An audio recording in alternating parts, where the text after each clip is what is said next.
הסרטון הזה מוקדש לכל הבנות שאני עובדת איתן כאן. אז קודם כל אני במועדון שלכם, הספה הזאת אדירה. ודבר שני, אני אראה לכם פשוט, אוקיי?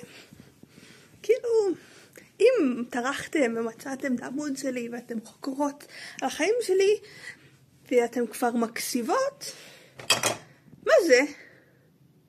זה נראה לכם כוס נקייה? ככה נראה לכם כוס נקייה? אתם רואים את העיגול הזה בפנים? זה סוקו, אוקיי? לא אמור להיות עיגול של סוקו בתוך הכוס אם מישהו שטף אותו. אם שמים אותו בכיור והוא מלוכלך, אז בסדר. אבל אם הוא מתייבש, הוא אמור להיות נקי. וזה לא רק פה.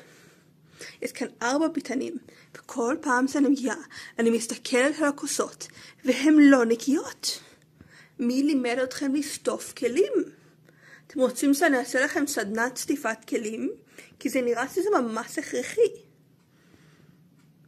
וגם אוהבת